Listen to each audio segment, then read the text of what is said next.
Hello, it's Riley with Riley's Marine, and I'm back again with Luke's auction police boat. And I think I finally figured out this time why this boat has been giving us problems.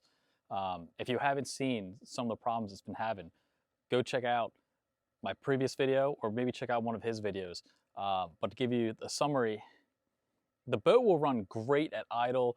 It'll get up to full speed for about 10 seconds and cut out. Like I said, this boat was an auction boat, so it did have some issues that we knew about, such as a hole in the fuel tank. And I've seen a lot of comments about like running off a portable tank. We are running off a portable tank. But I went through all the common things that it typically would be, but with this boat being an auction boat, it's not like you have a customer to really talk to and ask them, hey, what was going on, or when did it start happening?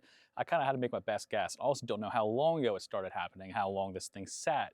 So the last time you guys saw me work on this, I tore apart the high pressure fuel pump, the VST, and cleaned that out. And it was pretty nasty in there, but unfortunately, it did not fix the issue. But I think I finally figured it out. A lot of people in the comments are also saying it's another filter, blah, blah, blah, blah. On this motor, there is not another filter. Kinda. You'll see. I already dug it into it and I put it back together, just kind of bring you guys up to speed, but it's not much. All right, let's get down to business. First, I want to pull off the intake manifold.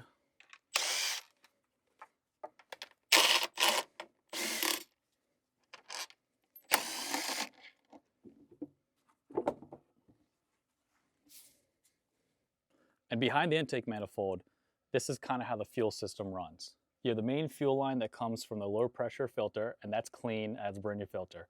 It comes along this hose right here and goes up to this hose, and there's a T. And I'm trying to remember how it goes. I think one T goes to the fuel cooler, the other T goes to this low pressure pump.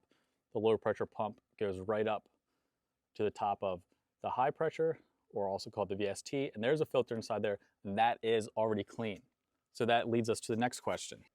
With all the fuel pumps working and all the filters being clean, why else would this thing be having an issue? It's not the primer bulb, it's not a filter, it's not the fuel tank, everything is working properly. Well, I started digging. And this is something that maybe it's slipped in my mind, or maybe I just never had an issue with this particular motor and really had to dig this deep. I'm gonna go ahead and take this low pressure fuel pump off now, because I believe this is the issue. The fuel pump is working though. That is a strange thing. And all the times I've seen it, they either work or they don't work.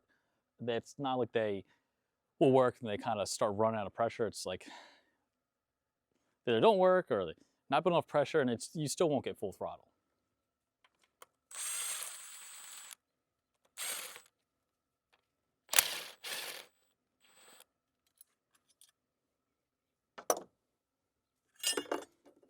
We have a bracket. Take the bracket off that holds the fuel pump on. Now we got hose clamp on the top and bottom. We're going to take those off.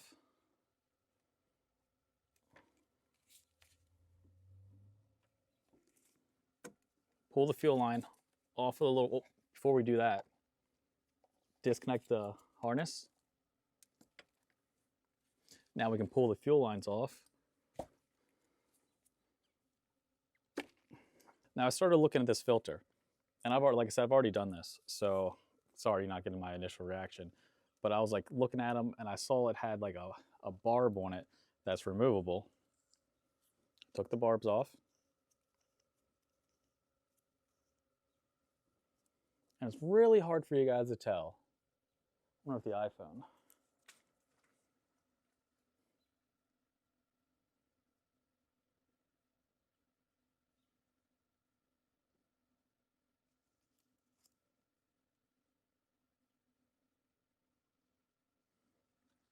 And I know it's really hard for you guys to tell, but I could see that there was a lot of junk inside this fuel pump. It seems to be that there's like a filter or something inside there, and I sprayed a lot of brake clean inside there and a lot of junk which is coming out. So I determined it has to be this fuel pump. Luckily for you guys though, since I've already previously diagnosed this, I already have the new fuel pump here. And I'm gonna go ahead and put it on. All right, so here's our brand new fuel pump.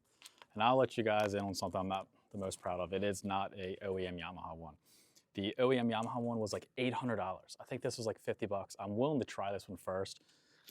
If it lasts a couple months, at least I know what the problem is, and maybe then we'll think about getting the actual correct one. But Yamaha just, They must be really proud of that fuel pump that they don't make any other fuel pumps. All right, here it is out of the packaging. And with this view, you can kind of see the screen that's inside there now. That is what was all clogged up and all this nasty stuff was just coming out. So to set this one up, I'm gonna first make sure that this top barb's tight. It is tight.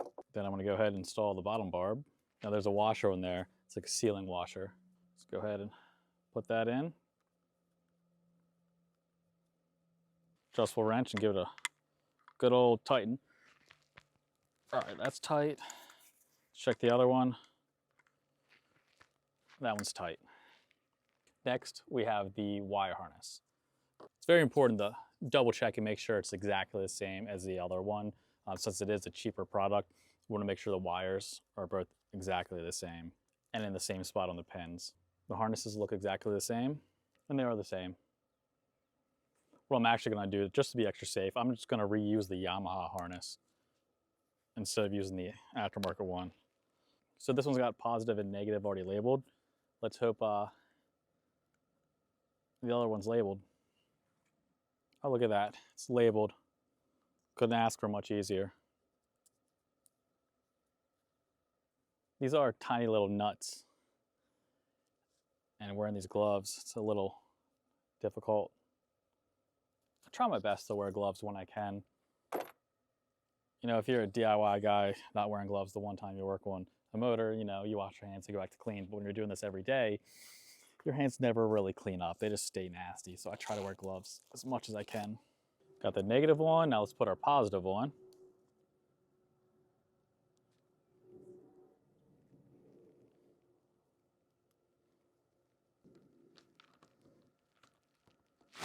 All right, we got our fuel pump. It's ready to go on. I almost missed one important step. You have these little rubber grommets on there. Let's go ahead and just transfer these off.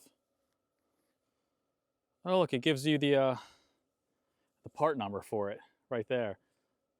I'm recording with my phone right now, but I'd be curious to look up how much that part actually is. They're usually always Walbro fuel pumps, which is a very common fuel pump. They're really nice, and they're not that expensive. Bottom fuel line on, top fuel line on, just to hold it while I put the bracket on.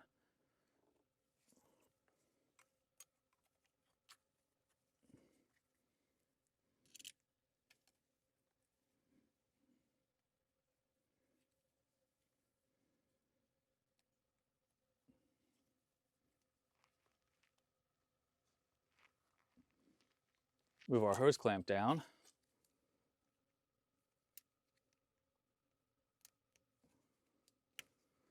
Move the other hose clamp.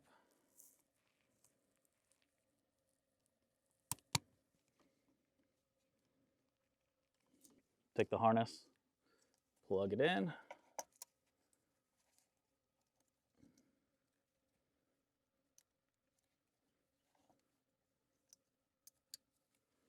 There's two little wire holders. Put those on.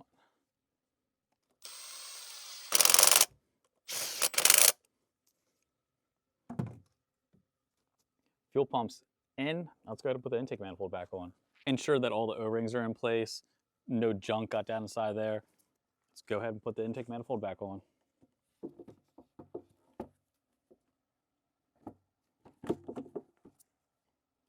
Now, if you want something more in depth of how to take this intake manifold on and off, if you watch the last video of me working on this boat, I do go a bit more in depth.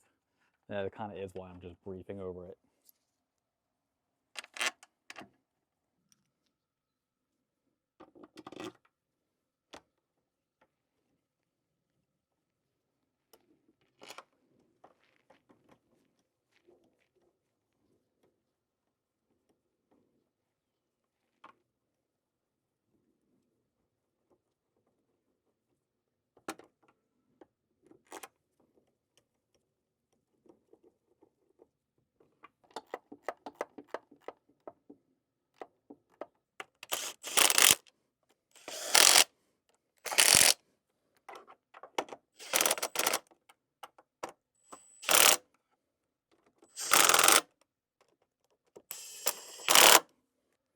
All right, so I got the low pressure fuel pump replaced, got the intake manifold back on. I think the next step to really finish out this video is we got to take this thing to the water.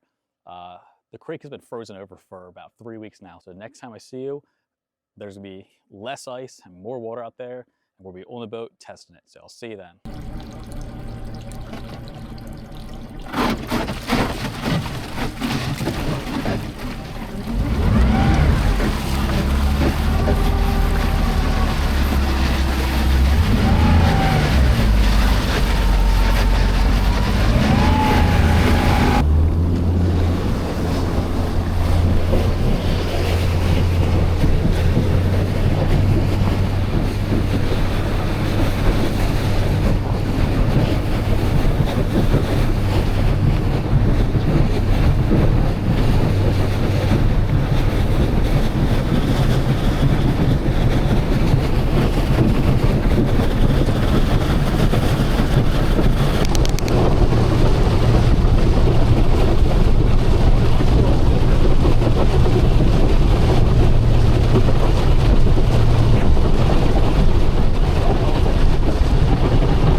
So I finally figured it out. I've tested it this time, so I know it's going to be good.